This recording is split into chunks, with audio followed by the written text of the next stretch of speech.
એક વાત બહુ પાકી છે, તમારે એક સ્મરણનો ચાર્ટ તમને હું બતાવું. સ્મરણથી કેવું કામ થાય, બહુ સરસ. આમ આમ આમ આમ કોઈ આમ નહીં, પણ આમ તમે આમ જોવા જશો ને મજા આવશે. ઈશ્વરનું સ્મરણ કેવું હોય, કેવું કામ કરે. આ ઈશ્વરનું સ્મરણ, સ્મરણ વિશેનો ચાર્ટ. સ્મરણ શબ્દ છે, એમાં તમે જોશો તો આગળનો પાછળનો ણ કાઢી નાખો એટલે આગળ ખાલી સ્મર રે. સ્મરણ, બરાબર, ણ કાઢી નાખો એટલે કેટલું રે? સ્મર. સંસ્કૃતમાં સ્મરનો અર્થ થાય કામ. કામદેવનું નામ છે સ્મર. સ્મર એટલે કામ. કામ એટલે શું? કે કોઈ પણ પ્રકારનો રાગ કે વાસના, એનું નામ સ્મર. બરાબર. જે ઈશ્વરનું સ્મરણ શરૂ કરે ને, ઈશ્વરની નિષ્કામ ભક્તિ શરૂ કરે, એનો રાગ બળીને રાખ થઈ જાય ભાઈ. એ માણાની વાસનાઓ બધી ટળી જાય. સ્વામિનારાયણ ભગવાને વચનામૃતમાં એવું કહ્યું કે ઉકા ખાચરની જેવું સંતોની સેવા કરવાનું જેને અંગ પડે ને, એની જન્મો જન્મની વાસના બળીને રાખ થઈ જાય.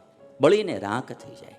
વાસના ગઈ એટલે સમજો કે મુક્તિ નજીકમાં આવી ગઈ, જન્મ મરણ ટળી ગયા. સ્મરણ જે શરૂ કરે એનો સ્મર કેતા એનો રાગ ટળી જાય.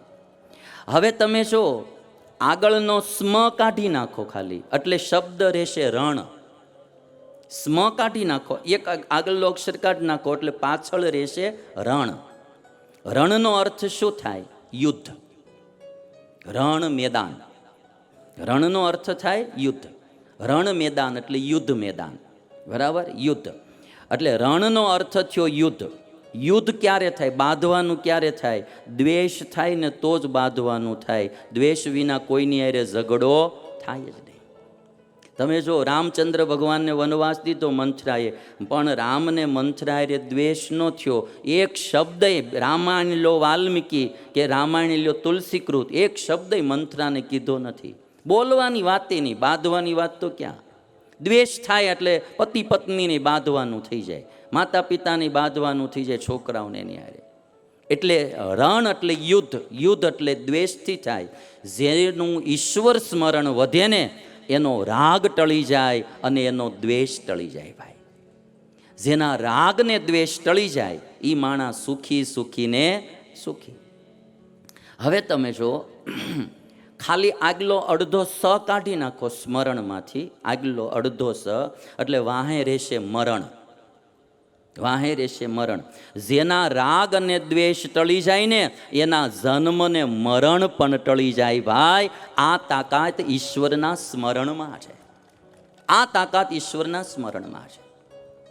અને એટલા માટે મારે ને તમારે ઈશ્વરની ભક્તિ રોજ થોડી થોડી કરવી જોઈએ. નિષ્કામ ભક્તિ કરવી. અને એટલા માટે કે આ દુનિયામાં આપણે બધા જોઈએ જેને ઈશ્વરમાં પ્રીતિ થઈને એને સુખ ને શાંતિ થયા. પ્રસંગ જોઈએ, રામચંદ્ર ભગવાનને વાલ્મીકી ઋષિએ કહ્યું કે તમે હવે આ લોકમાં રહેવા માટે ચિત્રકૂટમાં રહેજો. પ્રભુ ચિત્રકૂટમાં આવીને રોકાણા. આ બાજુ ભરતજી મામાની ઘરેથી આવ્યા. બધી ખબર પડી કે આ રીતે મારી માં કૈકેયીએ રામને વનવાસ દીધો. ભરતજી સંત હતા. સંતના મુખ્ય લક્ષણ તો હું સદૈવ કહું છું કે જેના જીવનમાં જગતમાં વૈરાગ્ય હોય અને ઈશ્વરમાં પ્રીતિ હોય, ભક્તિ ને વિરક્તિ જેના જીવનમાં હોય એ સાધુ. ગમે એ વેશમાં હોય એ સાધુ છે. ભક્તિ અને વિરક્તિ.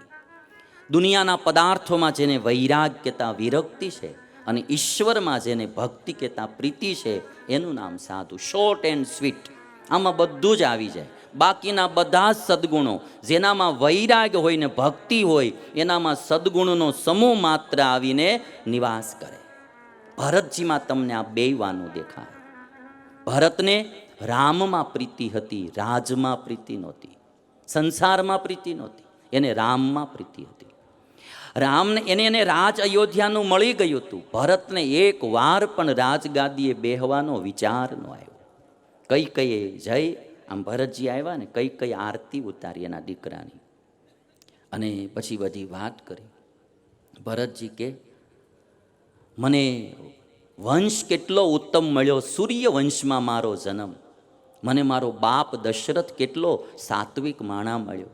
મને ભાઈઓ કેવા મળ્યા રામ ને લક્ષ્મણ, અને માં તું મને આવી પાપીણી માં મળી કે તે મારા માટે રામને વનવાસ દીધો. આ ગાદી મારે જોતી નથી. તારા પેટે મારા કરતા પથ્થરો જન્મો હોત તો સારું હતું. ભરતને કઈ કઈ એક ટકો વાલી ન લાગી. તમે જો ભાઈ, કારણ કે ભક્તિવાળો માણસ હતો. જગતમાં વિરક્તિ હતી, ઈશ્વરમાં ભક્તિ હતી, એટલે રાજગાદી અને હારી ન લાગી. સ્વામિનારાયણ ભગવાને વચનામૃતમાં કીધું કે પ્રહલાદે પોતાના સગા બાપ હિરણ્યકશિપુનો ત્યાગ કર્યો. હિરણ્યકશિપુ કે તને હું મારી રાજગાદી દઈ દઉં, તું હરિનું ભજન છોડ. પ્રહલાદ કે મારે તમારી ગાદી જોતી જ નથી. ભજન નો છોડ્યું, ભગવાન નો છોડ્યા, ગાદી જાતિ કરી, બાપને જાતો કર્યો. ભરતજી હગી માં કૈકેયીને જાતિ કરી, રામને નો છોડ્યા. વિભીષણે પોતાના સગા ભાઈ રાવણને છોડ્યો, પણ રામને નો છોડ્યા.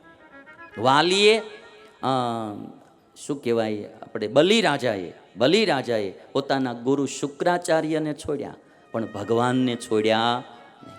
આ બધા સંત હૃદયો છે, ગ્રહસ્થાશ્રમોમાં જ તે. ભગવાન તમારા જીવનમાં પ્રધાન થાય. આપણે આજે તો આટલું બધું ન થાય તો હું કાંઈ નહીં કહેતો. ઘરમાં ઝાઝા ડખાનું કારણે વસ્તુ પદાર્થની પ્રીતિ જ છે. એક મોબાઈલ છોકરાને નથી લાવી દેતા, અઠવાડિયું રિહાઈને બે છે. એક કોઈ વસ્તુ પદાર્થ જોતી હોય ન લાવી દે, બબે દી બોલે નહીં, આમ પત્નીઓ રિહાઈને બેસી જાય. એક બેને આમ બધું એક દી જોયું ને તો એને પાડોશીને પૂછતી હતી કે આટલા બધા ઘરેણાં, આ આટલા હાડીઓ, આ બધું તમારું આ બધું મેકઅપ ને આ બધું એક દી ક્યાંથી આવી ગયું, આ તમે કઈ રીતે મેળવ્યું? તે કે આમાં લાંબુ કાંઈ કરવું પડ્યું નથી, 2 દિવસના રિહામણા ભાખરી કરીને મોઢું ચડાવીને બેઠી, બધું હાજર થઈ ગયું. કે બધું હાજર થઈ ગયું. કે ઘરે ઝાઝા ડખામાં તમે જોશો ને, નાની નાની વસ્તુ પદાર્થોમાં જ તે વૈરાગનો સાંટોય આપણામાં ન રહ્યો ભાઈ. ભરત જેવો વૈરાગ તો ક્યાંથી આવે? નાની નાની બાબતોમાં, ભાઈઓમાં અબોલા, પતિ પત્નીમાં, આમ જોઈએ ને આપણે, કલહના કારણોમાં વસ્તુ પદાર્થ સિવાય બીજું કાંઈ ન હોય. તમારામાં ને અમારામાંય મૂળ અંતે સંસ્થાઓ જ હોય, બીજું કાંઈ ન હોય. પછી સિદ્ધાંતની વાતો કરે, અમારો ને એનો સિદ્ધાંત જુદો હતો, બાકી મૂળ પ્રોપર્ટી હોય. અમારા ટકાવાળાને નોખું પાડવામાં 10-15 વર્ષ વૈયા જાય. બોલો, કાંઈ ન હોય તોય તે વૈરાગ વિનાના બધા દુઃખી. એટલા માટે થોડોક વૈરાગ મને તમને જીવનમાં આવવો જોઈએ. અને એક ચીજ મારે તમારે એ બી યાદ રાખવી કે આ દુનિયામાં આપણું કોઈ નથી. કાલે બી મેં વાત કીધી હતી, ભગવાન ભજી લેવા, ભગવાન ભજી લેવા, જીવનું કલ્યાણ કરી લેવું.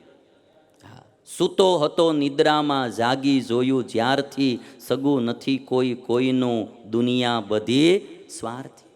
અનુભવ ન થયો ત્યાં સુધી મારી વાત થોડી કડવી બી લાગશે, પણ જેને વીતી ગઈ છે એને આમ કાનની બુટી પકડીને થાય કે ના બાપુ કે વાત તો સાચી છે.